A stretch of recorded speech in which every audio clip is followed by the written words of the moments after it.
आज मैं बहुत खुश हूँ। मेरा 7 साल पहले देखा हुआ सपना पूरा जो होने जा रहा है।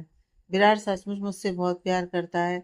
एक खूबसूरत सी लड़की अपने बेडरूम में बैठी हाथ में पहनी एंगेजमेंट रिंग को देखकर मुस्कुराते हुए बोली कि तभी उसे अपनी दादी माँ की आवाज़ सुनाई दी। अब इसका बेटा जरा इधर तो आओ। मेरा सर बहुत दुख रहा है। क्या तुम मेरे लिए एक कप चाय बना दोगी? दादी माँ की आवाज़ सुनकर अब इसका झट से उठी और दादी माँ के पास आकर बोली, ठीक है दादी माँ, मैं अभी आपके लिए चाय बना लाती हूँ। इतना कहकर अब इसका किचन में चली गई। वो बार बार चाय बनाते हुए भी अपने हाथ में पहनी हुई रिंग को देखकर मुस्कुरा रही थी। तभी उसे अपने मम डैड की याद आने लगी। मम डैड अगर आज यहाँ होते तो कितना अच्छा होता। आप दोनों भी मेरी खुशी में शामिल हो पाते। ये कहते हुए अचानक अविष्का की आंखों में नमी आ गई। अविष्का मुंबई शहर में अपनी दादी माँ के साथ रहती थी। बचपन में एक कार एक्सीडेंट के दौरान उसके पेरेंट्स चल बसे थे। उस वक्त अविष्का काफी छोटी थी। उसके दादा दादी ने ही उसे पाल पोस कर बड़ा किया था। अविष्का ने बचपन से ही बहुत दुख झेले थे। छोटी सी उम्र में उसके सर से माँ बाप का साया उठ गया था। लेकिन सगाई के बाद वो बहुत खुश थी। अविष्का विराट के साथ 5 साल से रिलेशनशिप में थी और वह उससे बेहद प्यार करती थी। अविष्का दादी माँ को चाय का कप थमाते हुए बोली, ये लीजिए दादी माँ, आपकी कम चीनी वाली चाय। इस पर दादी माँ ने उसके लंबे घने बालों पर हाथ फेरते हुए मजाकिया अंदाज में बोली, अब तो तुम पराए घर चली जाओगी, फिर मुझे चाय कौन बनाकर पिलाया करेगा? यह सुनकर अविष्का ने शर्माते हुए अपनी नजरें झुका ली। वो बस विराट से जल्द शादी करना चाहती थी। ये 3 दिन उसे 3 सालों की तरह लग रहे थे।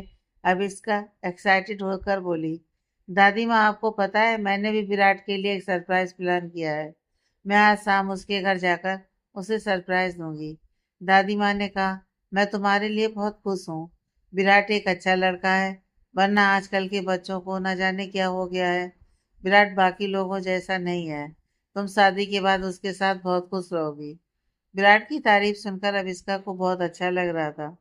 वो सारा दिन अपने घर पर दादी माँ से विराट की बातें करती रहती थी। शाम के वक्त अविष्का अपने रूम में रेडी हो रही थी। उसने कवर्ड से ब्लैक कलर का सूट निकाला और कहा, विराट को ब्लैक कलर बहुत पसंद है, मैं आज यही सूट पहनूंगी। इसके बाद उसने कानों में छोटे छोटे झुमके पहने और माथे पर छोटी सी काली बिंदी लगा ली। उसने जैसे ही शीशे में खुद को देखा तो मुस्कुराते हुए बोली, देखना आज विराट मुझे और मेरे सरप्राइज को देखकर हैरान रह जाएंगे। रेडी होने के बाद अविष्का ने अपने कबर्ड से हनीमून की 2 टिकट्स निकाली और उन्हें देखते हुए आगे बोली, ये हमारी हनीमून टिकट्स हैं। शादी के बाद हम क्रूज पर जाएंगे। क्रूज पर जाने का प्लान भी अविष्का ने विराट के साथ ही बनाया था। उसने बातों बातों में विराट से उगलवा लिया था कि उसे कौन सी जगह सबसे ज्यादा पसंद है। इसके लिए उसने अपनी सारी पॉकेट मनी तक खर्च कर दी थी। विराट के सामने अविष्का के लिए पैसे मायने नहीं रखते थे। वो बस उसे खुश देखना चाहती थी और उसके साथ अपनी सारी जिंदगी खुशी खुशी बिताना चाहती थी। अविष्का एक छोटे से घर में अपनी दादी माँ के साथ रहती थी। वो जॉब करके घर के खर्चे और अपनी ज़रूरतें पूरी करती थी। लेकिन दूसरी तरफ विराट की फैमिली बहुत अमीर थी। उनका शहर में खुद का कैफे था। विराट दिखने में काफ़ी हैंडसम था और वो दोनों एक साथ किसी परफेक्ट कपल की तरह लगते थे। रेडी होकर अविष्का ने टिकट्स अपने पर्स में डाली और विराट को सरप्राइज देने उसके घर चली आई। विराट आज ऑफिस से जल्दी घर आ गया था और ये बात अविष्का ने उसके एक फ्रेंड से पता लगाई थी। विराट इस बात से अनजान था कि अविष्का उसे सरप्राइज देने उसके पास आ रही है। अविष्का सारे रास्ते अपने सरप्राइज और विराट के रिएक्शन को इमेजिन करके धीमे धीमे मुस्कुरा रही थी। वो जैसे ही विराट के अपार्टमेंट के बाहर पहुंची तो वहां अंधेरा देखकर हैरान होते हुए बोली, विराट जल्दी घर आ गया था, फिर उसके रूम की लाइट्स क्यों ऑफ है? लगता है वो थककर सो गया होगा। और फिर वो जैसे ही दरवाजे के करीब आई तो उसने देखा कि विराट के रूम का दरवाजा खुला हुआ है और तो और अंदर से किसी लड़की की आवाजें आ रही हैं। कुछ पल के लिए तो अविष्का को लगा कि यह सब उसका वहम है, पर आगे बढ़कर जैसे ही उसने दरवाजे से झांक कर देखा, अंदर देखा तो उसके पैरों तले जमीन खिसक गई। इस वक्त उसका फियांसे, जिसके साथ वो 3 दिन बाद शादी करने वाली थी, और उसकी बचपन की बेस्ट फ्रेंड अमाया आपस में बेड पर एक दूसरे से लिपट कर बातें कर रहे थे। अविष्का को लग रहा था कि मानो वो कोई बुरा सपना देख रही हो, पर तभी उसे अमाया की आवाज सुनाई दी। विराट, तुमने उस बेवकूफ अविष्का से सगाई क्यों की? तुम तो मुझसे प्यार करते हो ना? अब हमें इस तरह छुप छुप कर और कब तक मिलना होगा? मुझसे अब और इंतजार नहीं होता। तुम अविष्का को सब सच क्यों नहीं बता देते, ताकि उसे हमारा पीछा छूट जाए? अमाया, तुम बहुत भोली हो। मैं इस अविष्का नाम की मुसीबत को 7 साल से झेल रहा हूँ। उसे इस तरह से अचानक डंप कर दूंगा तो सब लोग मुझे ही विलेन समझेंगे। दुनिया को दिखाने के लिए कुछ चीजें करनी पड़ती हैं। अब सगाई के बाद सबको लगता है कि मैं एक अच्छा लड़का हूँ। वैसे भी अभी तो हमारी सगाई में 3 दिन बाकी हैं। मैं सगाई टूटने का सारा इल्जाम उसके ऊपर डाल दूंगा।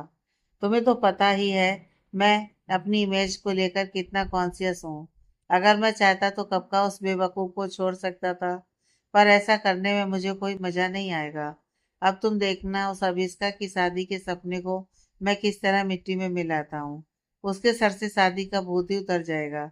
इतना कहकर विराट ने अमाया को अपनी बाहों में भर लिया और वो दोनों जोर जोर से हंसने लगे। क्या ये वही विराट था जिसके लिए अभिष्का अपनी जान तक देने को तैयार थी? आविष्का ने खुद से भी बढ़कर विराट को माना था। वो उसकी हर बात मानती थी।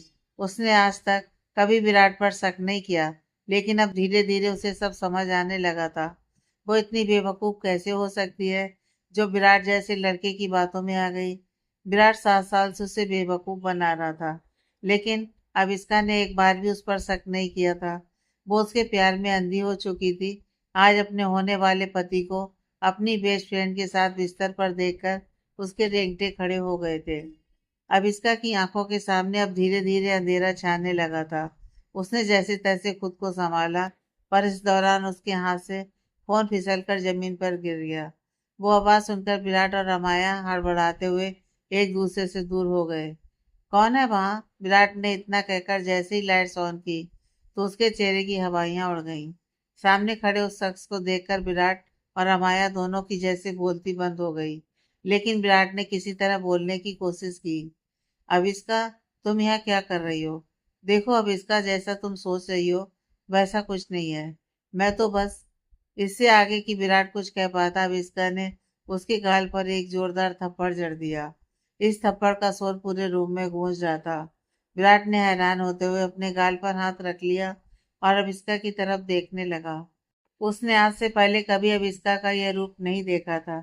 अविष्का की आंखों में आंसू और नफरत साफ नजर आ रही थी। अविष्का ने रोते हुए कहा, तुम इतना गिर जाओगे मैंने कभी सोचा भी नहीं था।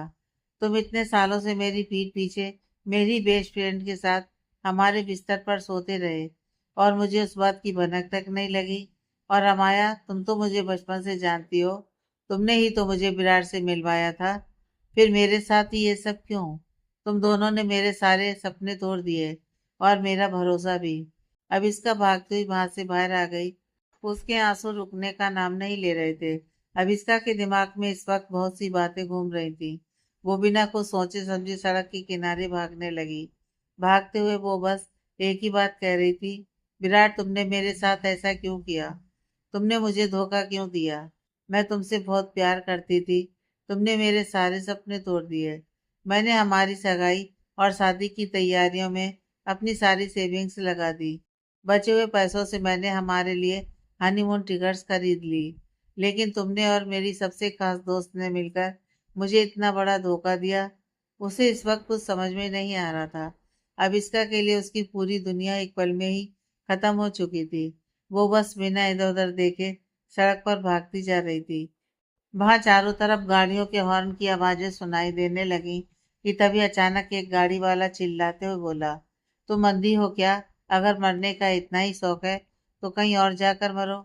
अब इसका बाल बाल बची। अगर वो ड्राइवर गाड़ी नहीं रोकता तो अब इसका का एक्सीडेंट हो जाता। उस ड्राइवर की बात सुनने के बाद भी अब इसका बिना कुछ सोचे समझे अपने घर की तरफ भागती जा रही थी। वो जैसे ही घर के अंदर आई तो दादी माँ उसे देखकर दंग रह गई।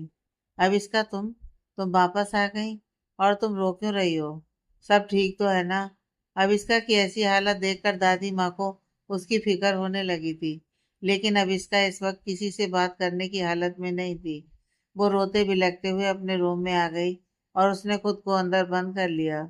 उसने अपना फोन भी स्विच ऑफ कर दिया था। वो इस वक्त किसी से बात नहीं करना चाहती थी।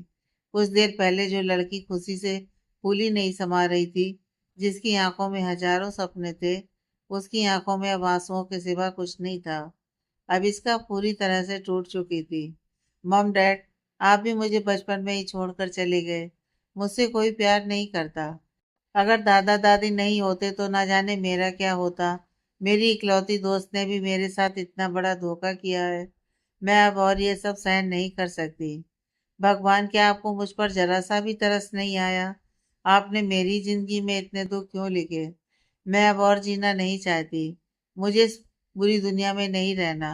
मम डैड, मुझे आपके पास आना है। अब इसका रोते बिलखते हुए बोली। अब उसके पास जीने की कोई वजह नहीं बची थी। अविष्का ने अपने हाथ की मुट्ठी बनाते हुए कहा, यह सब सहने से अच्छा तो मेरा मर जाना ही बेहतर होगा।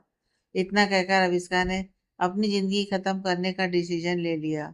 उसने अपने गले में पहना हुआ काला दुपट्टा उतारा और पंखे की तरफ देखने लगी। अब इसका फांसी लगाकर इस दुखभरी जिंदगी को हमेशा हमेशा के लिए खत्म करना चाहती थी। जान देने से पहले उसकी आंखों के सामने विराट के साथ बिताए हुए पलों की धुंधली यादें किसी फिल्म की रील की तरह फ्लैश होने लगीं। अब इसका अपने सपनों को बिखरता हुआ देखकर पंखे से लटक कर अपनी जान देने का फैसला कर लेती है। वो अपने गले में फंदा डालने लगती है कि तभी उसकी नज़र जमीन पर पड़ी हनीमून की टिकट्स पर पड़ती है। उन्हें देखकर अब इसका अपने आंसू पोंछते हुए कहती है, मैं ये क्या करने जा रही थी? क्या मैं इतनी कमजोर हूँ? नहीं, मैं क्यों मरूं? मरेंगे वो लोग जिन्होंने मेरे साथ गलत किया है। अब मैं अकेली क्रूज शिप पर जाऊंगी। अगले दिन अविष्का ने सुबह ही अपना सामान पैक किया और जल्दी से घर से निकल गई। उसने दादी माँ के लिए एक चिट्ठी छोड़ी जिसमें लिखा था कि वो कुछ दिनों के लिए बाहर घूमने जा रही है। अविष्का इस वक्त अपना बैग लिए बड़े से क्रूज शिप पर आ गई और फिर उसने रिसेप्शन एरिया में आकर रिसेप्शनिस्ट से कहा, एक्सक्यूज मी, ये मेरे हनीमून स्वीट की बुकिंग है। मुझे मेरे रूम की चाबी चाहिए। यह सुनकर रिसेप्शनिस्ट हैरान होते हुए अविष्का की तरफ देखने लगी। उसके आसपास देखने के बाद भी उसे अविष्का का पार्टनर कहीं दिखाई नहीं दे रहा था। उसने अविष्का के रूम की चाबियां निकालकर उसके हाथ में थमाते हुए कहा, मिस अविष्का मल्होत्रा, यह रही चाबियां। आपका रूम उस तरफ है। इतना कहकर रिसेप्शनिस्ट कुछ सेकंड के लिए चुप हो गई और फिर उसने अविष्का से आगे पूछा, वैसे मैम आपके हस्बैंड कहीं दिखाई नहीं दे रहे? रिसेप्शनिस्ट की बात सुनकर अविष्का को गुस्सा आ गया और वो बेरुखी से बोली, मेरे हस्बैंड मर गए। मैं अकेली हनीमून पर आई हूँ। अविष्का की बात सुनकर रिसेप्शनिस्ट दंग रह गई। उसे समझ नहीं आया कि वो किस तरह से रिएक्ट करे, इसलिए उसने वहां से जाना ही बेहतर समझा। वहां से जाते हुए वो धीमी आवाज में बड़बड़ाई, अजीब लड़की है। लगता है अपने हस्बैंड की मौत के बाद इसका दिमागी संतुलन बिगड़ गया है। भला कोई अकेला अपने हनीमून पर आता है क्या? अब इसका अपने रूम की चाबियां लेकर वहां से चली आई कि तभी उसकी नजर समुद्र में उठती हुई लहरों पर पड़ी और वो एक बार फिर वहां खड़ी होकर अपनी फूटी किस्मत को कोसने लगी। अब इसका ने उदासी से कहा, भगवान, आज पहले ही मेरे साथ बहुत बुरा कर चुके हैं। अब मुझ में और दुख झेलने की हिम्मत नहीं है। पहले आपने मुझसे मेरे मॉम डैड को छीन लिया। मेरी दादी माँ नहीं होती तो मेरा क्या होता? और फिर जिस लड़के से मैंने प्यार किया तो उसने भी मुझे धोखा दे दिया। अब अविष्का को समझ आया कि विराट लेट घर क्यों आता था। उसने अविष्का को डिनर डेट्स और शॉपिंग पर भी ले जाना बंद कर दिया था। अविष्का को लगता था कि विराट उसके सिक्योर फ्यूचर के लिए ओवर टाइम कर रहा है, लेकिन वो तो उसकी पीठ पीछे देर रात अमाया से मिलने जाया करता था। उसने 7 साल तक अविष्का को अंधेरे में रखा और अविष्का उसके प्यार में इतनी अंधी हो गई कि उसे कुछ नजर ही नहीं आया। ये कहते हुए अविष्का पानी में अपने धुंधले अक्स को देखने लगी कि तभी अविष्का का अक्स उसका मजाक उड़ाते हुए कहता है, हाँ हाँ बेवकूफ अविष्का, तुम तो बड़ी बुद्धू निकली। विराट 7 साल तक तुम्हारी फीलिंग्स के साथ खेलता रहा और तुम्हें पता तक नहीं चला। और वो अमाया जिसे तुम अपनी बेस्ट फ्रेंड कहती थी, वो तुम्हारी पीठ पीछे तुम्हारे बॉयफ्रेंड के साथ सोती रही। तुम जैसी बेवकूफ लड़की को अपने बॉयफ्रेंड और बेस्ट फ्रेंड से धोखा खाने के बाद तो मर जाना चाहिए, लेकिन तुम तो यहाँ अकेली हनीमून पर आ गई। तुम्हें अब जीने का कोई हक नहीं है। इस पानी में कूदकर अपनी जान दे दो, इससे तुम्हारे सारे दुख दूर हो जाएंगे। अविस्का के मन में फिर से अपनी जान देने का ख्याल आया। वो समुद्र में उठती लहरों में कूदकर अपनी जान देने ही वाली थी कि तभी उसके सामने विराट और अमाया का चेहरा नजर आया, और उन दोनों को एक दूसरे की बाहों में याद करके अविस्का का खून खौलने लगा, और वो बेरुखी से बोली, मैं क्यों मरूं, मरे मेरे दुश्मन। वो विराट और अमाया मेरे साथ बुरा करने के बाद नर की आग में जलेंगे। भगवान उसे उस विराट को एड्स हो जाए, मरते टाइम पानी में नसीब ना हो। उस जैसे लड़के के लिए मैंने क्या कुछ नहीं किया। शादी और इस हनीमून की टिकट खरीदने में मैंने अपनी सारी सेविंग्स खर्च कर दी। अब मेरे पास फूटी कौड़ी तक नहीं बची है। मैं अपनी मेहनत से कमाए हुए पैसों को इस तरह बर्बाद नहीं होने दूंगी। मैंने आज तक किसी के साथ बुरा नहीं किया। मैं हमेशा विराट के साथ लॉयल रही। फिर भला मैं अपनी जान क्यों दूं। मैं तो इस क्रूज पर 7 दिन खूब एंजॉय करूंगी।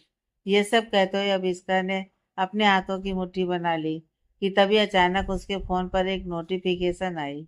उसने नोटिफिकेशन को ओपन किया तो देखा कि पेपर में एक आर्टिकल छपा है जिसमें रुहान रायजादा के बारे में लिखा है कि रायजादा ग्रुप ऑफ कंपनीज का सीईओ गे है। ये पढ़ते ही अविष्का धीमे से मुस्कुराई। वो सोच रही थी कि ये दुनिया बहुत बड़ी है और हर इंसान अपनी छोटी बड़ी प्रॉब्लम के साथ जूझ रहा है। वो भी जल्दी इस सदमे से बाहर निकल जाएगी। अब इसका रिसेप्शन एरिया के पास खड़ी उस आर्टिकल को पढ़ रही थी। उस आर्टिकल में रुहान रायजादा की फोटो नहीं दी गई थी कि तभी उसे अपने फोन पर एक और नोटिफिकेशन आई। विराट उसे लगातार मैसेज कर रहा था। अब इसका अपने मोबाइल में वो सारे मैसेज देखकर दांत पीसते हुए बोली, मेरी जिंदगी से निकल जाओ। मैं दोबारा कभी तुम्हारी और समाया की शक्ल तक नहीं देखना चाहती। उसने एक बार फिर अपना फोन स्विच ऑफ कर दिया। क्रूज पर सभी अपने अपने पार्टनर्स के साथ आए हुए थे। वहाँ एक अविस्का ही थी जिसका कोई पार्टनर नहीं था। वहाँ मौजूद कपल्स एक दूसरे की बाहों में बाहें डाले प्यार भरी बातें कर रहे थे। उन्हें देखकर अविस्का चाह कर भी विराट को अपने दिमाग से नहीं निकाल पा रही थी। अगर ये सब ना हुआ होता तो वो भी आज अपने हनीमून पर अकेली नहीं होती, अपने हस्बैंड के साथ आती। अविस्का के हाथों में भी लाल रंग का चूड़ा होता, उसकी मांग में सिंदूर और गले में मंगलसूत्र होता। अफसोस, अविस्का का दुल्हन बनने का सपना सपना ही रह गया। अविस्का जैसे ही फोन अपनी पॉकेट में डालने लगी तो उसे एक लड़की की आवाज़ सुनाई दी। उसने उस आवाज़ की तरफ देखा तो पाया कि डेक पर एक लड़का लड़की आपस में झगड़ रहे हैं। लड़की उस लड़के के करीब आने की कोशिश कर रही थी जबकि लड़का उसे भाव तक नहीं दे रहा था। तुम मुझसे दूर क्यों भाग रहे हो? क्या तुम्हें मुझ जैसी खूबसूरत लड़कियां पसंद नहीं है? हम यहाँ साथ में डेट पर आए हैं। हमें एक दूसरे को जानने की कोशिश करनी चाहिए, तभी तो हम अपने रिलेशनशिप को आगे ले जा पाएंगे। वो लड़की ये कहते हुए लड़के को हक करने के लिए आगे बढ़ी। तभी लड़का कुछ कदम पीछे होते हुए बोला, देखो तुम्हें कोई गलत फहमी हुई है। मैं वो इससे आगे कि वो लड़का कुछ कह पाता, लड़की ने नजदीक आकर उसके सीने पर हाथ रख दिया और उसके नजदीक आकर बोली, देखो मुझ जैसी लड़की पर न जाने कितने लड़के मरते हैं और तुम हो कि मुझसे दूर भाग रहे हो। क्यों ना हम रूम में जाकर बात करें? यह नज़ारा वहां मौजूद बहुत से लोग देख रहे थे। लड़की ने अपनी हद पार करते हुए देखकर लड़के ने बेरुखी से कहा, मुझसे दूर हटो। मैं तुम्हें पसंद नहीं करता। तुम मेरी बात मानने को तैयार क्यों नहीं हो? मुझे तुम्हें कोई इंटरेस्ट नहीं है। अब इसका दूर खड़ी उन दोनों को आपस में झगड़ते हुए देख रही थी, पर उसे उनकी बातें सुनाई नहीं दे रही थी। उस लड़के ने जैसे ही अपने सीने से उस लड़की का हाथ झटका तो अब इसका को लगा कि वो लड़का भी उसे धोखा दे रहा है। उसे विराट की याद आ गई और वो गुस्से से बोली, ये सारे लड़के एक जैसे ही होते हैं। प्यार तो कर लेते हैं पर साथ चलने की हिम्मत नहीं कर पाते। वो लड़का उस लड़की के साथ कितनी बदतमीजी से पेश आ रहा है। ऐसे लड़कों को तो। इतना कहकर अब इसका चुप पड़ गई और आगे बोली, पर मैं इन सब पर ध्यान क्यों दे रही हूँ? मैं तो यहाँ एंजॉय करने आई हूँ। यहाँ दूसरी तरफ वो लड़की 2 कदम पीछे हो गई और गुस्से से बोली, तुम्हारी इतनी हिम्मत? आखिर तुम खुद को समझते क्या हो? तुम्हारे घर वालों ने ही मुझे यहाँ तुम्हारे साथ भेजा है। अगर तुम्हें मेरे साथ यहाँ नहीं आना था तो मुझे पहले ही मना क्यों नहीं किया? लोग ठीक कहते हैं कि तुम गे हो, तभी तो तुम अभी तक सिंगल हो। तभी आज तक तुम्हारी कोई गर्लफ्रेंड नहीं बनी। अब तुम्हारा ऐसे ज्यादा दिन तक लोगों से छुपा नहीं रह पाएगा। तुम गे हो इसलिए मुझसे पीछा छुड़वाने की कोशिश कर रहे हो। उस लड़की की बात सुनकर लड़के को गुस्सा आ गया और वो ऊंची आवाज में बोला, मैं गे नहीं हूँ। लोग क्या कहते हैं मुझे उससे फर्क नहीं पड़ता। बस मुझे तुम्हारे साथ इस शिप पर नहीं रहना। वैसे भी मैं यहाँ अपनी पार्टनर के साथ आया हूँ। अच्छा, अगर ऐसी बात है तो जरा मैं भी तो मिलूँ तुम्हारी उस इमेजिनरी पार्टनर से। उस लड़की ने हंसते हुए कहा, ओह गॉड, ये लड़की तो मधुमक्खी की तरह मेरे पीछे ही पड़ गई है। अब मैं क्या करूं? मैं इस सिप पर पार्टनर कहाँ से लाऊं? लड़के ने मन ही मन बड़बड़ाते हुए कहा। वो इधर उधर देखने लगा कि तभी उसकी नजर दूर खड़ी एक लड़की पर पड़ी। उस लड़की के लंबे काले बाल हवा में उड़ रहे थे। वो नीला सूट पहने अपने ही ख्यालों में कहीं खोई हुई थी।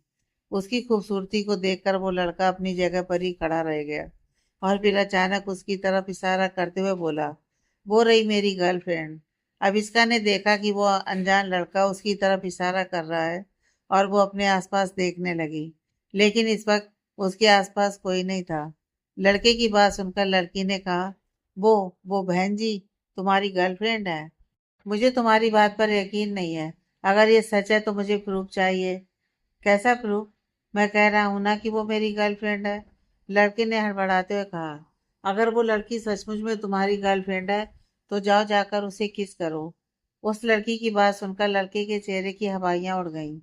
वो ये सब सिर्फ अपने गले में पड़ी मुसीबत यानी कि सीना से छुटकारा पाने की कोशिश कर रहा था, लेकिन अब वो अपने ही बनाए प्लान में फंस चुका था। सीना ने मुस्कुराते हुए कहा, जाओ ना, जल्दी करो, भगवान प्लीज मुझे बचा लेना। इतना कहकर वो लड़का अब इसका की तरफ बढ़ने लगा। अब इसका उस लड़के को अपनी तरफ बढ़ते हुए देखकर बोली, यह उस लड़की को छोड़कर मेरी तरफ क्यों आ रहा है?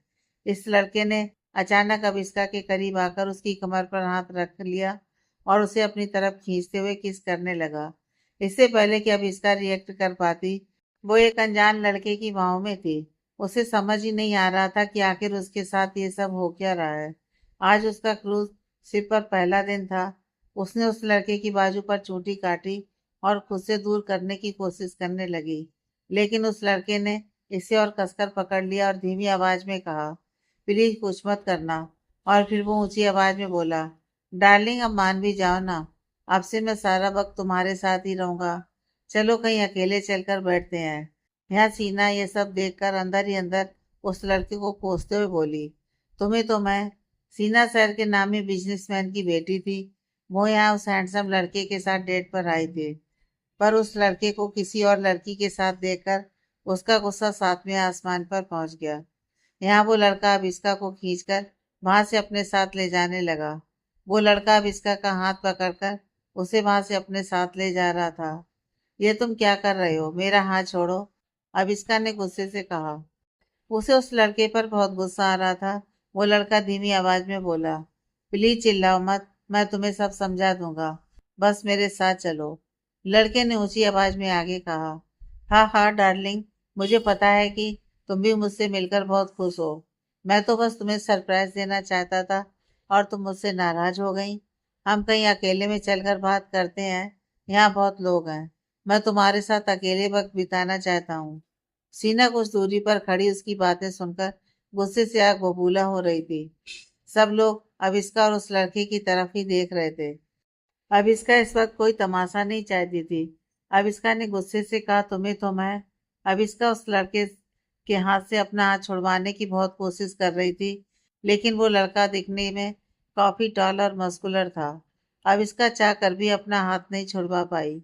यहाँ सीना के चेहरे के एक्सप्रेशन इस वक्त कुछ ठीक नहीं थे। उसने सोचा था कि वो यहाँ उस लड़की के साथ बहुत एंजॉय करेगी, लेकिन उसके सारे अरमानों पर पानी फिर गया। थोड़ी देर बाद अभिष्का और वो लड़का रिसेप्शन एरिया के सिप की एक शांत जगह पर आ गए, जहां अभिष्का ने उस लड़के का हाथ झटका और उसे धक्का देते हुए कहा, तुम्हारी हिम्मत कैसे हुई मुझे किस करने की? तुम खुद को समझती क्या हो? मैं तुम जैसे लड़कों को अच्छी तरह जानती हूँ। तुम्हें क्या लगता है कि हम लड़कियां तुम लड़कों की जागीर हैं? तुम्हारा जो मन करे तुम हमारे साथ वो कर सकते हो। और क्या कहा तुमने कि मैं तुम्हारी गर्लफ्रेंड हूँ? Girlfriend my food? मैं तो तुम्हें जानती तक नहीं हूँ। तुमने मुझे छूने की हिम्मत भी कैसे की? मैं तुम्हें हैरेसमेंट के केस में अंदर करवा दूंगी। तुमने उस लड़की के साथ भी अच्छा नहीं किया। तुम सारे लड़के एक जैसे ही होते हो। दोबारा मेरी नज़रों के सामने भी मत आना, वरना वरना मैं खुद भी नहीं जानती कि मैं तुम्हारे साथ क्या करूंगी। अब इसका बिना रुके गुस्से में बोले जा रही थी और वो लड़का अपनी बड़ी बड़ी आंखों से चुपचाप उसके चेहरे की तरफ देख रहा था। गुस्से में अब इसका का खूबसूरत चेहरा किसी टमाटर की तरह लाल पड़ चुका था। वो लड़का धीमी आवाज में बोला, प्लीज मेरी बात तो सुनो, मैं तुम्हें सब समझाता हूँ। लेकिन अब इसका उसकी कहाँ सुनने वाली थी। उसका गुस्सा इस वक्त साथ में आसमान पर था। वो पहले ही विराट की हरकतों से दुखी थी और अब ये नया लड़का उसे परेशान करने यहाँ पहुंच गया था। वो बस सिप पर एक चैन से एंजॉय करना चाहती थी, लेकिन आज पहले ही दिन उसके साथ इतना कुछ होगा, इसकी अविष्का को उम्मीद तक नहीं थी। अविष्का ने गुस्से से कहा, मुझे तुम्हारी कोई बात नहीं सुननी है, मेरे रास्ते से हटो, मुझे जाना है। यहाँ सीना उन दोनों को एक साथ वहां से जाता हुआ देखकर बहुत गुस्से में लग रही थी। क्रूज पर बहुत से लोग थे जिनके सामने अब उसे शर्मिंदगी महसूस होने लगी थी। उसने गुस्से में वहां खड़े वेटर के हाथ से वाइन का गिलास लिया और अपने दांत मिसमिसाते हुए बोली, मैं तुमसे इस बेइज्जती का बदला जरूर लूंगी। सीना ने गुस्से में ज्यादा ही ड्रिंक कर ली, जिसकी वजह से उसके कदम लड़खड़ाने लगे और देखते ही देखते वो जमीन पर गिर गई। उसे देखकर वहां मौजूद कपल्स जोर जोर से हंस रहे थे। कपल्स में मौजूद एक लड़का सीना का मजाक उड़ाते हुए बोला, उस लड़की को तो देखो, जब हैंडल नहीं होती तो फिर ये लड़कियां इतनी पीती ही क्यों हैं। सीना अपनी ये बेइज्जती सहन नहीं कर पाई और उसने अपने सामने खड़े वेटर को धक्का देते हुए वहां से चली गई। दूसरी तरफ लड़का अविष्का को अपनी बात समझाने की कोशिश कर रहा था। तभी अविष्का ने उसे धक्का देते हुए कहा, हटो मेरे रास्ते से, बस अब बहुत हो गया। इतना कहकर अविष्का गुस्से से वहां से जाने लगी। उसने सीढ़ी पर जैसे ही अपने कदम रखे तो अचानक उसका पैर फिसल गया। वो सीढ़ियों से नीचे गिरने वाली थी। चोट लगने के डर से उसने अपनी आंखें बंद कर ली। यहाँ सिप पर आने के बाद भी अविष्का की जिंदगी में कोई सुधार नहीं आया था। अगर वो सीढ़ियों से गिरी तो हो सकता है कि उसके पैर और हाथ में गहरी चोट आए और उसे हॉस्पिटल जाना पड़े। फिर तो उसकी ये ट्रिप अधूरी रह जाएगी। अविष्का ऐसा कुछ भी नहीं चाहती थी। इससे पहले कि अविष्का सीढ़ियों से गिरती, वो लड़का झट से आगे बढ़ा और उसने अविष्का को कसकर पकड़ लिया। अविष्का को लग रहा था कि वो बस जमीन पर गिरने ही वाली है, लेकिन उसने जब अपनी आंखें खोली तो वो जमीन पर नहीं बल्कि उस अनजान लड़के की बाहों में थी। वह दोनों इस वक्त एक दूसरे के बेहद करीब थे। अविष्का ने पहली बार उस लड़के के हैंडसम चेहरे पर ध्यान दिया। उसकी गहरी काली आंखें, शार्प फीचर्स और घनी काली दाढ़ी थी। उसे देखकर अविष्का कुछ पल के लिए उसकी आंखों में खोसी गई, लेकिन तभी उसे महसूस हुआ कि वो इस वक्त लड़के के बहुत करीब है। दूर हटो मुझसे, मैंने कहा था ना, मुझे दोबारा छूना भी मत, अविष्का ने कहा। लड़का अविष्का को घूर कर देखते हुए बोला, लेकिन मैं बिना छुए तुम्हें गिरने से कैसे बचाता। अगर मैं तुम्हें नहीं पकड़ता तो तुम सीढ़ियों से गिर जाती, तुम्हें चोट भी आ सकती थी। लेकिन तभी अविष्का ने बेरुखी से कहा, हाँ तो गिरने देते मुझे। अविष्का की बात सुनकर वो लड़का मन ही मन बड़बड़ाया। अजीब लड़की है यार, एक तो मैंने इसे गिरने से बचाया और ऊपर से है मुझे ही। मुझसे आज तक किसी भी लड़की ने इस तरह बात नहीं की है और इसे देखो मुझे बात बात पर डांट रही है। न जाने इसमें किस बात का अकड़ है, मैं सकड़ू कहीं की। अपनी बात कहने के बाद अविष्का वहां से जाने लगी। लड़के को खुद से दूर करने के चक्कर में अविष्का के हाथ से उसका फोन छूट गया और सीढ़ियों से नीचे जा गिरा। ओह नो, मेरा फोन, अविष्का घबराते हुए बोली। अविष्का का फोन जमीन पर गिरा और उसकी स्क्रीन चूर चूर हो गई। अविष्का ने यह फोन हाल में ही खरीदा था। इससे वो विराट और अपनी हनीमून की पिक्चर्स क्लिक करने वाली थी। उसके फोन में उसके मॉम डैड की पिक्चर्स भी थी। अब वो यहाँ नया फोन कहाँ से लाएगी। अविष्का ने दादी माँ से प्रॉमिस किया था कि वो उन्हें हर शाम कॉल किया करेगी, लेकिन अब वो उनसे बात नहीं कर पाएगी। अविष्का टूटे हुए फोन के पार्ट्स को जोड़ने की कोशिश करते हुए बोली, ये लड़का तो किसी पनौती की तरह मेरे पीछे ही पड़ गया है। जब से मुझे मिला है मेरे साथ कुछ ना कुछ गलत ही हो रहा है। ये तो बुरी तरह टूट चुका, अब मैं क्या करूंगी। उसने अपने चेहरे पर आए बालों की एक लट को पीछे किया तो वो लड़का उसकी आंखों में नमी देखकर हैरान रह गया। अब इसका इस वक्त बहुत दुखी थी और उसका सारा ध्यान अपने फोन पर था। उसे इस तरह परेशान देखकर वो लड़का उसके पास आकर झुकते हुए बोला, तुम इस तरह से रो क्यों रही हो? ये एक फोन ही तो है। मेरी वजह से तुम्हारा फोन टूट गया। मैं तुम्हें नया फोन दिलवाने के लिए तैयार हूँ। अगर तुम चाहो तो इससे भी महंगा फोन ले सकती हो। मैं तुम्हारे नुकसान की भरपाई करने के लिए तैयार हूँ। अविष्का रोते हुए बोली, मुझे तुम्हारे पैसे नहीं चाहिए। अपने पैसों का रौब कहीं और जाकर दिखाना। तुम्हें क्या लगता है तुम पैसों से हर चीज खरीद सकते हो गए तुम किसी अमीर बाप की औलाद। लेकिन मुझे इससे कोई फर्क नहीं पड़ता, और ना ही मुझे तुम्हारी कोई मदद चाहिए। प्लीज मेरा पीछा छोड़ दो और मुझे चैन से जीने दो। उसने अपना फोन उठाया और वहां से भागते हुए अपने रूम की तरफ चली आई। उस लड़के ने अपने मन में कहा, अजीब लड़की है यार। एक तो मैं इसकी मदद करना चाह रहा हूँ और ऊपर से ये मुझे ही। पहली बार ऐसी लड़की देखी है जिसे मेरे पैसों या मुझसे कोई फर्क नहीं पड़ रहा है।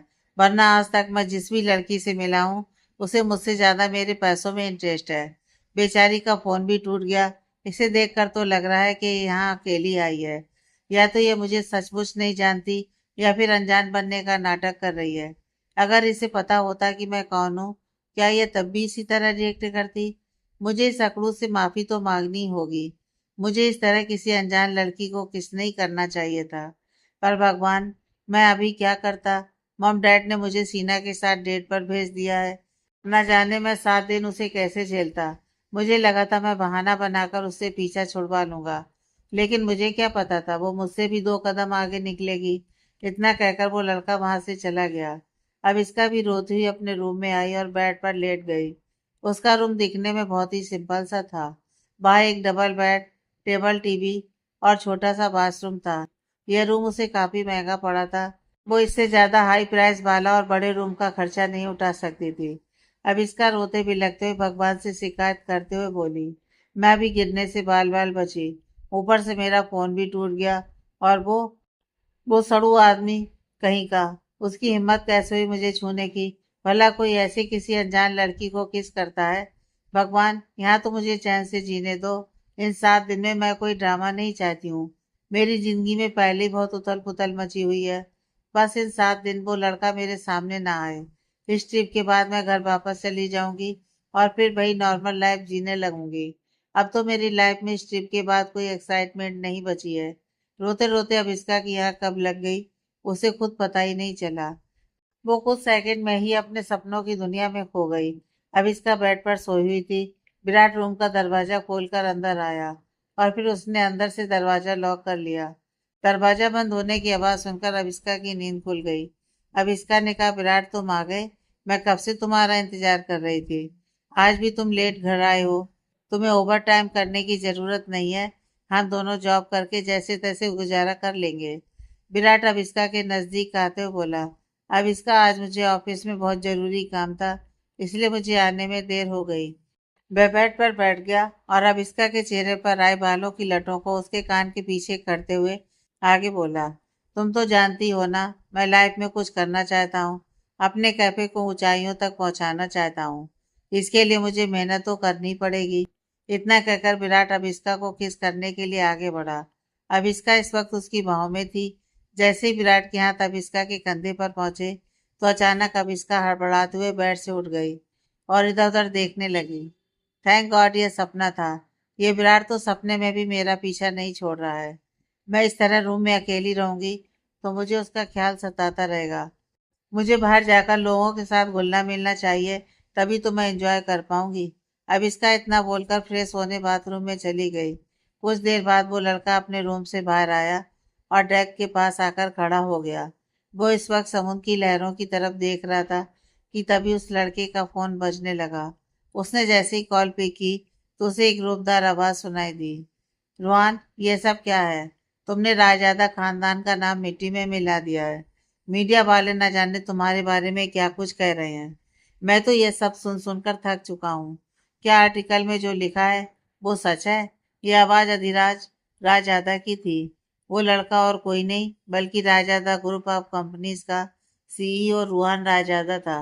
उसके डैड इस वक्त किसी बात को लेकर बहुत परेशान थे। अपने डैड की बात सुनकर रुहान हैरान हो गया। उसे समझ में नहीं आया कि वो अपने डैड को क्या जवाब दे। रुहान समझ नहीं पा रहा था कि आखिर उसके डैड इतने गुस्से में क्यों है। रुहान ने तुरंत पूछा, डैड क्या बात है, आप इस तरह गुस्सा क्यों है, और ये क्या बोल रहे हैं आप? अधिराज ने सख्त आवाज में कहा। अभी जरा अपना सोशल मीडिया ओपन करो और देखो, एक लाइव न्यूज में तुम्हारे बारे में न जाने क्या क्या बात हो रही है। उसका कहना है कि तुम गे हो और इसी वजह से आज तक तुम्हारी कोई गर्लफ्रेंड नहीं है और ना ही तुम लड़कियों को अपने नजदीक आने देते हो। रुहान ने हताश होकर कहा, डैड मैं गे नहीं हूँ। कोई भी सोशल मीडिया पर मेरे बारे में कुछ कहेगा और आप मान लेंगे क्या? अधिराज ने कहा, अभी तुम अच्छी तरह से जानते हो इस झूठी खबर से हमारे खानदान और कंपनी पर बुरा असर पड़ सकता है। सब जानते हैं कि 30 साल की उम्र होने के बावजूद भी आज तक तुम्हें किसी लड़की के साथ नहीं देखा गया है। ऐसे में सब उस न्यूज़ एंकर की बातों पर सब यकीन कर लेंगे। मुझे सच सच बताओ, तुम गे हो क्या? अपने डैड को इस तरह बातें करता हुआ सुनकर रुहान को गुस्सा आने लगा। उसने चिल्लाते हुए कहा, नहीं डैड मैं गे नहीं हूँ। आप समझते क्यों नहीं? और मैं रुहान इससे आगे की कुछ कह पाता और उसे फोन की दूसरी तरफ से अपने छोटे भाई कुणाल की आवाज सुनाई दी। डैड ऐसा भी तो हो सकता है कि भाई को अब तक पता ही ना हो कि वो गे हैं। भाई हो सकता है कि भाई भी अपने सेक्सुअलिटी को लेकर कंफ्यूज हो। दादी माँ कुणाल के कंधे पर हाथ थपथपाते हुए बोली, चुप रहो कुणाल, जब दो बड़े बात कर रहे होते हैं तो इस तरह बीच में नहीं बोलते। अधिराज भी इस वक्त कुणाल को घूरते हुए देख रहा था। तभी रुहान ने चिढ़ते हुए कहा, डैड मेरी बात पर यकीन करिए, मेरी वजह से कभी कंपनी और हमारे खानदान का नाम नहीं डूबेगा। तभी दादी माँ ने अधिराज के हाथ से फोन छीन लिया और लड़खड़ाती हुई आवाज में बोली, अभी अगर ऐसी बात है तो बेटा तुम एक काम करो, तुम अब 7 दिन की छुट्टियों के बाद अपनी गर्लफ्रेंड के साथ ही घर वापस आना, वरना मैं तुम्हें घर में नहीं घुसने दूंगी। और तो और तुम्हें रायजादा परिवार और कंपनी से भी बेदखल कर दिया जाएगा। इतना कहते हुए दादी माँ के चेहरे पर हल्की सी मुस्कुराहट थी। दादी माँ और अधिराज कई सालों से रोहन के लिए लड़की ढूंढ रहे थे। वो हर बार जिस भी लड़की को उसके साथ डेट पर भेजते, रोहन कोई ना कोई बहाना बनाकर छोड़ देता, क्योंकि उसके घर वाले उसे सुंदर और अमीर घर की लड़कियों के साथ डेट पर भेज देते थे। लेकिन रोहन कोई ना कोई बहाना बनाकर उनसे पीछा छुड़ा ही लेता था। उसे फिलहाल लड़कियों में कोई इंटरेस्ट नहीं था। वो अच्छी तरह जानता था कि लड़कियां ज्यादातर उसके पैसे और स्टेटस के लिए उसके साथ रिलेशनशिप में आना चाहती हैं। रोहन उतना सारा वक्त ऑफिस के कामों और मीटिंग्स में बिता देता था। वो चाहता था कि उसकी जिंदगी में कोई ऐसी जेन्युइन लड़की आए जो उसके घर वालों और उसको संभालने के साथ साथ उसका भी ख्याल रखे। वो चाहता था कि उसकी पार्टनर उससे सिर्फ पैसों के लिए ही प्यार ना करे। इस बार भी दादी माँ और अधिराज के बीच शर्त लगी थी। उन्होंने सोचा था कि वो सीना को रोहान के साथ डेट पर भेज देंगे ताकि सीना और उसके बीच बात आगे बढ़ सके। लेकिन रोहान तो कुछ ही घंटों में सीना से परेशान आ गया था। दादी माँ की बात सुनकर रोहान ने गुस्से में फोन काट दिया। रोहान दादी माँ की बात सुनकर परेशान हो गया और उसी तरह परेशान होते हुए बोला, अब मैं गर्लफ्रेंड कहाँ से लाऊं? घर वाले तो मेरी शादी करवाने पर तुले हैं। दादी माँ चाहती हैं कि जल्द से जल्द उनकी गोद में एक नन्हा सा पोता दूं जो रायजादा परिवार का वारिस बने। इतना कहकर रोहान ने नामे अपना सिर हिलाया। रात में डिनर करने के बाद रोहान अपने रूम में जाकर सो गया। अगली सुबह जैसे ही उसकी नींद खुली तो वो रेडी होकर फिर उसके डाइनिंग रूम में आया।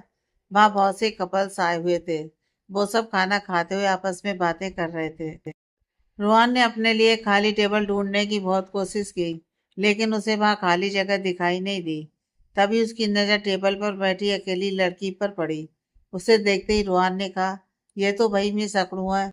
इतना कहकर वो अविष्का की तरफ आने लगा। यहाँ अविष्का अपना ब्रेकफास्ट एंजॉय कर रही थी। अविष्का ने रोहन को अपनी तरफ आते देखकर घबराते हुए कहा, यह तो मेरी तरफ ही आ रहा है। हे भगवान, मैं इस लड़के से पीछा कैसे छुड़ाऊं? रोहन ने अविष्का के पास आकर बड़ी नरमी से पूछा, क्या मैं यहाँ बैठ सकता हूँ?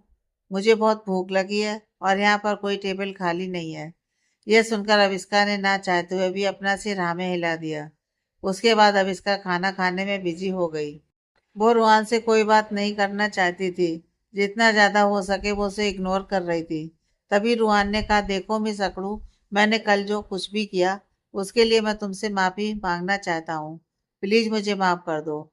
मेरा इंटेंशन तुम्हें हर्ट करने का नहीं था। वो तो मैं बस, तुम ऐसा समझ लो कि मैंने ऐसा मजबूरी में किया। आरका ने गुस्से से कहा, भला किसी को किस करना भी मजबूरी होती है क्या? इसे मजबूरी नहीं, मौके का फायदा उठाना कहते हैं। उसकी बात सुनकर रोहान झट से बोला, क्या तुम मुझे सचमुच नहीं जानती कि मैं कौन हूँ? अविष्का ने उसे घूरते हुए कहा, तुम प्राइम मिनिस्टर हो क्या? मैं भला तुम्हें क्यों जानने लगी? मैं तो तुमसे पहली बार मिल रही हूँ, और वैसे भी मुझे तुम में कोई इंटरेस्ट नहीं है। अविष्का की बात सुनकर रोहान थोड़ी देर के लिए चुप हो गया। इससे पहले कि वो अविष्का को अपने बारे में बता पाता, अविष्का को उसके फोन पर एक मैसेज आया। अविष्का ने फोन उठाकर देखा, उसे उसकी कजिन कीर्ति का मैसेज आया। कीर्ति, अविष्का तुम्हें याद है ना? मैं एक हफ्ते बाद मुंबई वापस आ रही हूँ। अब मैं कुछ वक्त मुंबई में ही रहूंगी। क्या तुम मुझे पिक करने आ सकती हो? कीर्ति का मैसेज पढ़ते ही अविष्का सोच में पड़ गई। अविष्का ने सोचा, मैं घर जाऊंगी तो वो विराट वहां भी पहुंच जाएगा। इससे अच्छा होगा कि मैं कुछ वक्त कीर्ति के साथ ही उसके अपार्टमेंट में रुक जाऊं। अविष्का ने रिप्लाई किया, ठीक है, मैं तुम्हें पिक करने एयरपोर्ट पहुंच जाऊंगी। वैसे कीर्ति, क्या मैं कुछ दिन तुम्हारे साथ तुम्हारे अपार्टमेंट में रह सकती हूँ? अविष्का का मैसेज पढ़कर कीर्ति ने झट से पूछा, क्यों, तुम्हारा फिर से विराट के साथ झगड़ा हुआ क्या? अविष्का ने उदास होते हुए रिप्लाई दिया, मेरा विराट के साथ ब्रेकअप हो गया है। अब उसके साथ मेरा कोई रिश्ता नहीं है। कीर्ति ने जैसे ही ये बात सुनी, उसने तुरंत रिप्लाई दिया, शुक्र है तुमने एक काम तो अच्छा किया। उस विराट से ब्रेकअप करना तुम्हारी लाइफ का सबसे सही डिसीजन है। मैं तो तुम्हें शुरू से ही कहती थी कि वो लड़का तुम्हारे लिए ठीक नहीं है, लेकिन तुमने मेरी बात नहीं मानी। मुझे तो तुम्हारी बेस्ट फ्रेंड अमाया भी बिल्कुल पसंद नहीं है। कीर्ति की बात सुनकर अविष्का ने लिखा, हाँ, अब अमाया से भी मेरा कोई लेना देना नहीं है। यहाँ अविष्का फोन पर कीर्ति के साथ बात करने में बिजी थी, और रोहन उसके परेशान चेहरे की तरफ देख रहा था। कुछ देर बाद रोहन का ऑर्डर किया हुआ इटालियन डिश टेबल पर आ गया। रोहन को बहुत तेज भूख लगी थी, इसलिए वो नाश्ता करने लगा। थोड़ी देर बाद अविष्का ने अपना फोन एक तरफ रखा और उसकी नज़र रोहन की प्लेट पर पड़ी। रोहन के खाने की प्लेट को देखकर अविष्का काफी ज्यादा एक्साइटेड होते हुए बोली, ये तुम क्या खा रहे हो? रोहन ने अविष्का का सवाल सुनकर तुरंत जवाब देते हुए कहा, यह इटालियन ब्लू चीज पास्ता है। क्या तुम इसे ट्राई करना चाहोगी? अविष्का ने तुरंत नामे से हिलाते हुए कहा, नहीं, मैं तो बस यूं ही पूछ रही थी। लेकिन अंदर से अविष्का के मुंह में पानी आ रहा था। वो पास्ता देखने में बहुत ही डिलीशियस लग रहा था। रोहन ने देखा कि इस टाइम अविष्का के सामने दो प्लेट में खाना रखा हुआ है। उसे देखकर रोहन समझ गया कि अविष्का एक मूडी गर्ल है। रोहन ने अविष्का की तरफ देखकर कहा, यह लो, मुझे अपना फूड शेयर करने में कोई प्रॉब्लम नहीं है। रोहन ने इतना कहकर अविष्का को पास्ता टेस्ट कराने के लिए स्पून आगे बढ़ा दिया। अविष्का ने जैसे उसे टेस्ट किया तो उसकी आंखों में एक अलग चमक आ गई, और वो मुस्कुराते हुए बोली, वाह, ये तो सचमुच बहुत टेस्टी है, और ये सॉस तो लाजवाब है। तुम तो बिल्कुल अमीरों वाला खाना खा रहे हो। अविष्का ने जैसे ही ये कहा, रोहन जोर जोर से हंसने लगा, और फिर कुछ सोचते हुए अचानक से वो चुप हो गया। चुप होते ही वो अविष्का को घूरने लगा। उसके चेहरे के एक्सप्रेशन देखकर अविष्का ने मन ही मन कहा, सड़ू कहीं का। रोहन इस वक्त काफी सीरियस लग रहा था। उसने अविष्का की आंखों में देखते हुए कहा, मैं तुमसे एक जरूरी बात करना चाहता हूँ। अविष्का ने तुरंत पूछा, तुम्हें मुझसे क्या बात करनी है? अभी फिलहाल तुम जाओ, जाकर अपनी गर्लफ्रेंड को देखो, उससे बात करो। वो वहां बैठकर बहुत देर से हमें ही घूरती जा रही है। अविष्का की बात सुनकर रोहन ने दूर टेबल पर बैठी सीना को देखा। सीना काफी गुस्से से उन दोनों को घूरती जा रही थी। जैसे ही रोहन की नजर उस पर पड़ी, उसने धीमी आवाज में कहा, ये सीना तो यहाँ बैठकर मुझ पर नजर रख रही है। अगर मुझे सकड़ू से बात करनी है तो कहीं अकेले में जाकर करनी होगी। ऐसे ही सीना के सामने तो मैं इससे कोई बात नहीं कर पाऊंगा। यह सोचकर अचानक रोहन ने अविष्का का हाथ पकड़ा और कहा, चलो डार्लिंग, यहाँ से चलते हैं। अविष्का ने कहा, क्या कर रहे हो? मेरा हाथ छोड़ो। दिखता नहीं मैं ब्रेकफास्ट कर रही हूँ। लेकिन रोहन ने उसकी एक नहीं सुनी। वो उसका हाथ पकड़कर अपने साथ ले जाने लगा। यहाँ अविष्का अपनी प्लेट की तरफ मायूस होते हुए देख रही थी। उसने अपनी प्लेट की तरफ देखते हुए कहा, मेरी डिजर्ट, मैंने अभी तक अपना ब्रेकफास्ट फिनिश नहीं किया है। मुझे अभी और खाना है। रोहन ने अविष्का की बात सुनकर नामे अपना सिर हिलाते हुए कहा, नहीं बेबी, बस तुमने बहुत खा लिया है। अब तुम और कुछ भी नहीं खाओगी। जरा देखो खुद को, तुम पहले ही इतना खा चुकी हो कि दिखने में काफी मोटी लग रही हो। अविष्का ने जैसे ही उसके मुंह से यह बात सुनी, उसने गुस्से से रोहन को घूरते हुए कहा, मोटी? तुम्हारी इतनी हिम्मत कैसे हुई कि तुमने मुझे मोटी बोला। इतना बोलकर अविस्का खुद को रुहान के हाथ से छुड़ाने की कोशिश करने लगी, लेकिन रुहान ने इतनी मजबूती से अविस्का का हाथ पकड़ रखा था कि अविस्का उसके हाथ से अपना हाथ नहीं छुड़वा पाई और रुहान उसे सीना के सामने से वहां से ले गया। सीना ने रुहान के हाथ में अविस्का का हाथ देकर अपने दांत पीसते हुए कहा, इस बहन जी को तो रुहान से दूर करना ही पड़ेगा, लेकिन कैसे? इसके लिए मुझे कोई प्लान बनाना पड़ेगा। इतना बोलकर सीना अविस्का का पीछा करने लगी। अविस्का ने रुहान से कहा, तुम्हारी हिम्मत कैसे हुई मुझे मोटी कहने की? क्या तुम्हें लड़कियों से बात करनी नहीं आती? मुझे तुम्हारे साथ कहीं नहीं जाना और ना ही तुम्हारी कोई बात सुननी है, तो मेरा हाथ छोड़ो। अविस्का ये बात बोल रही थी कि लेकिन रुहान ने उसकी बात नहीं सुनी और तभी अविस्का ने रिक्वेस्ट करते हुए कहा, प्लीज मेरा हाथ छोड़ दो। अच्छा, मैं तुम्हारी बात सुनूंगी। अविस्का ना चाहते हुए भी रुहान की तरफ उसके साथ चलती चली जा रही थी। कुछ देर बाद वो उसे अपने रूम में ले आया। उसने दरवाजा बंद किया। अविस्का ने जैसे ही रुहान के रूम में कदम रखा तो उसकी आंखें खुली की खुली रह गईं। उसके बेडरूम के मुकाबले रुहान का रूम बहुत ही शानदार था। वहां एक छोटा सा बार स्टेशन भी था। अविस्का ने उसके रूम को चारों तरफ से देखते हुए धीमी आवाज में कहा, यह रूम तो मेरे रूम से 2 गुना बड़ा है। नहीं, ये तो 4 गुना बड़ा है। वहां एक बड़ा सा एलसीडी, उस रूम के कोने में बहुत सी किताबें, न्यूज़पेपर और आर्टिकल्स रखे हुए थे। कुछ पल के लिए अविस्का को चुप देखकर रुहान ने राहत की सांस ली और मनी मन कहा, शुक्र है मिस अकड़ू चुप तो हुई। ये एक बात बोलना शुरू करती हैं तो फिर चुप ही नहीं होती हैं। मुझे इससे अब बात करनी चाहिए। यहाँ हम दोनों को कोई परेशान नहीं करेगा और ना ही किसी को हमारी बातें सुनाई देंगी। मैं आराम से इससे बात कर सकता हूँ। अब इसका रुहान का हाई फाई रूम देखकर दंग रह गई और फिर उसे अचानक रुहान पर शक होने लगा। वो उसके नजदीक आकर उसे घूरते हुए बोली, शक्ल से तुम काफी अमीर लगते हो। पहले वह अमीरों वाला खाना, फिर ये आलीशान रूम। कहीं तुम कोई स्मगलर या ड्रग डीलर तो नहीं? मुझे तो लगता है तुम कोई बड़े जाने माने चोर हो, बिल्कुल वैसे जैसे फिल्मों में होते हैं। अब इसका की बात सुनकर अपनी हंसी कंट्रोल नहीं कर पाया। आज तक उसे किसी लड़की ने यह सब नहीं कहा था। अविस्का ने चिढ़ते हुए कहा, तुम पागल हो क्या? इस तरह हंस क्यों रहे हो? रुहान ने अपना सिर हिलाते हुए कहा, तुमने बात ही ऐसी की है। क्या मैं तुम्हें ड्रग डीलर दिखाई देता हूँ? जरा देखो मेरी पर्सनालिटी। मैं तुम्हें कहाँ से स्मगलर दिखाई देता हूँ? मैं एक बिजनेसमैन हूँ। अविस्का ने हैरान होते हुए कहा, ओह तो तुम बिजनेसमैन हो। रुहान मनी मन सोच रहा था कि सारी लड़कियां उसके करीब आने के लिए क्या कुछ नहीं करती, पर यह तो उन लड़कियों जैसी नहीं है। वो तो अपनी दुनिया में उलझी रहती है। उसे रुहान के गुड लुक्स और उनकी दौलत और शोहरत का कोई लालच नहीं है। उसे देखते ही देखते रुहान की नजरें अविस्का के चेहरे से होते हुए उसके होंठों पर और उसकी कॉलर बोन पर पड़ी। इससे नीचे की ओर वो अपनी नजरें झुका पाता अचानक एक हवा में एक सैंडल उड़ता हुआ उसकी तरफ आया। रोहन झट से पीछे हट गया और गुस्से से बोला, तुम पागल हो क्या? तुमने मुझे सैंडल फेंक कर क्यों मारा? तुम्हारा दिमाग तो ठीक है ना? अविस्का ने गुस्से से कहा, इस तरह दोबारा अगर मुझ पर तुमने अपनी बुरी नजर डाली और इस तरह घूरते हुए मुझे देखा तो मैं तुम्हारी आंखें फोड़ डालूंगा। तुम्हें क्या लगता है तुम मुझे यहाँ इस रूम में ले आए हो तो तुम मेरे साथ कुछ भी कर सकते हो? अपनी बुरी नजर मुझ पर डालने की कोशिश भी मत करना। मैं वो लड़की नहीं जो पैसों के लिए कुछ भी करने को तैयार हो जाए, समझे तुम? रुहान ने एक गहरी सांस लेते हुए कहा, हे भगवान, ये लड़की भी ना। मैं तुम पर कोई बुरी नजर नहीं डाल रहा। मैं तो बस तुम्हारी गर्दन पर चलती उस मकड़ी को देख रहा था। क्या मकड़ी? इतना कहते ही अविस्का रुहान के रूम में चिल्लाते हुए इधर उधर भागने लगे। अविस्का ने चिल्लाते हुए कहा, मकड़ी प्लीज इसको मुझ पर से हटाओ। मुझे मकड़ियों से बहुत डर लगता है। प्लीज कोई मेरी मदद करो। अविस्का इस वक्त रुहान के बेड पर कूदते हुए चिल्लाकर यह सब कह रही थी। वो इस वक्त बहुत तरह से डरी हुई थी। रोहन ने हल्की मुस्कुराहट से कहा, शुक्र है इसे किसी से तो डर लगता है।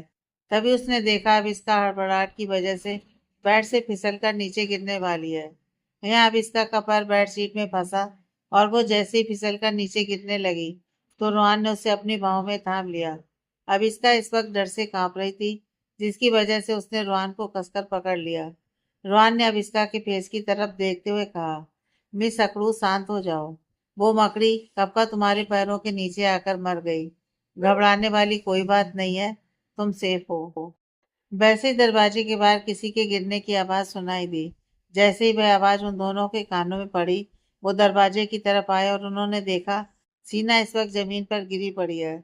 उसके चेहरे पर कोई एक्सप्रेशन नहीं है। वह अपने सर को पकड़े हुए थी और उसे देखकर ऐसा लग रहा था जैसे उसकी कोई चोरी पकड़ ली गई हो। रुआन ने सीना को इस तरह जमीन पर बैठा देखकर हैरानी से पूछा, तुम यहाँ क्या कर रही हो? रुआन का सवाल सुनते ही सीना ने हड़बड़ाते हुए कहा, वो वो मैं यहाँ से गुजर रही थी कि अचानक मेरा फोन कहीं गिर गया। मुझे वो कहीं मिल नहीं रहा है।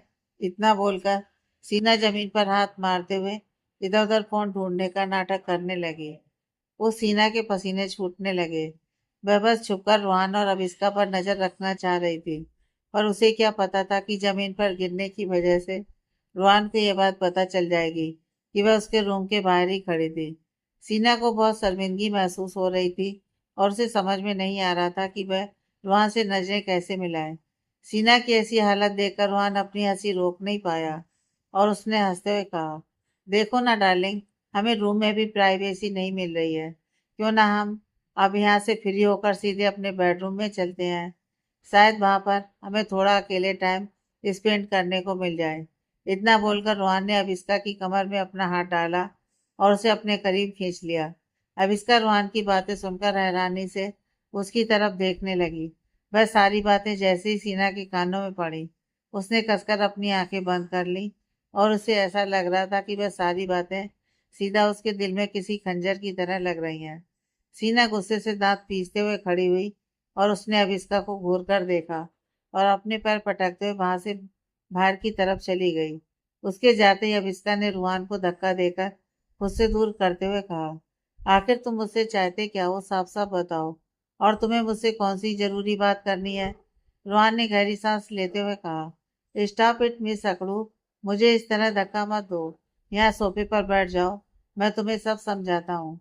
अविस्का ने गुस्से से उसका हाथ झटकते हुए कहा, नहीं, इसकी कोई जरूरत नहीं है। तुम सीधा सीधा मुद्दे पर आओ। मैं अब इस रूम में तुम्हारे साथ एक पल भी नहीं रुकना चाहती। रुहान के मुंह से बेडरूम का नाम सुनकर उसका चेहरा शर्म से लाल पड़ने लगा था। उसने रुहान जैसा सरेआम फ्लर्ट करने वाला लड़का पहली बार देखा था। रुहान ने उसे रोकते हुए कहा, हे रुको मिस अकड़ू, मुझे तुम्हारी हेल्प चाहिए। अविस्का ने उसे घूरते हुए कहा, किस तरह की हेल्प? रुहान ने अविस्का को आंख भरकर देखते हुए कहा, मैं तुमसे शादी करना चाहता हूँ। यह सुनते ही अविस्का के पैरों तले जमीन खिसक गई और वो लड़खड़ाती हुई आवाज में बोली, क्या शादी? तुम्हारा दिमाग तो ठीक है ना? रुहान उसकी आंखों में आंखें डालते हुए बोला, मैं सीरियस हूँ। क्या तुम मुझसे शादी करोगी? अविस्का ने बिना किसी झिझक के कहा, तुम तो मुझे जानते तक नहीं हो कि मैं कौन हूँ, कहाँ से आई हूँ, और अभी हमें मिले 24 घंटे भी नहीं हुए। इतने कम टाइम में तुम मुझसे शादी करना चाहते हो? शादी करने के लिए लोग एक दूसरे को जानते हैं, समझते हैं, डेट पर जाते हैं और फिर सोच समझकर शादी जैसा इतना बड़ा फैसला लेते हैं। रूहान ने इसकी बात सुनकर हाँ में सिर हिलाते हुए कहा, आई एग्री। अविस्का ने तुरंत कहा, तो फिर इतनी बड़ी बात तुम मुझसे क्यों बोल रहे हो? मैं तो तुम्हारे लिए अनजान हूँ। तुम तो मेरे बारे में कुछ जानते भी नहीं। तुम उस लड़की से शादी क्यों नहीं कर लेते जो सारा वक्त तुम्हें स्टॉक करती रहती है? उसी से शादी क्यों नहीं कर लेते? देखो वो तुम्हें लेकर कितनी पजेसिव है, तुम्हारा अच्छे से ख्याल रखेगी। रोहान ने नामे अपना सिर हिलाते हुए मन में कहा, लगता है इस लड़की का स्क्रू ढीला है और इससे ऐसा लग रहा है जैसे ये सीना मुझे बहुत पहले से जानती है। मैं तो इसे भी ठीक से नहीं जानता, तो कैसे उस चिपकू लड़की से शादी कर लूं? और वह इतना चिपकती है, उस इरिटेटिंग लड़की को तो मैं 1 मिनट अपने पास ना रहने दूं। शादी तो बहुत दूर की बात है। रोहान को ये बात नहीं पता थी कि हारिका यहाँ पर प्यार ढूंढने नहीं, बल्कि अपना सोलो हनीमून ट्रिप एंजॉय करने आई थी। उसे अब किसी भी लाइफ पार्टनर की जरूरत नहीं है, क्योंकि विराट से धोखा खाने के बाद अब इसका यह फैसला कर चुकी थी कि अब वह दोबारा कभी भी किसी से प्यार करने की गलती नहीं करेगी। रोहन अपनी ही सोच में डूबा हुआ था और वह अविस्का की बात का जवाब नहीं दे रहा था। तभी अविस्का ने उसके चेहरे के आगे अपना हाथ हिलाते हुए कहा, हेलो, ओ हेलो मिस्टर सड़ू, कहाँ खो गए? तुमने मेरी बात सुनी भी या नहीं? बताओ, आखिर तुम मुझसे शादी क्यों करना चाहते हो? दुनिया में और बाकी लड़कियां मर गई हैं क्या? अविस्का को यह बात समझ में नहीं आ रही थी कि अचानक से इस तरह एक अनजान लड़का उसे शादी के लिए क्यों प्रपोज कर रहा था। आगे की कहानी नेक्स्ट पार्ट में।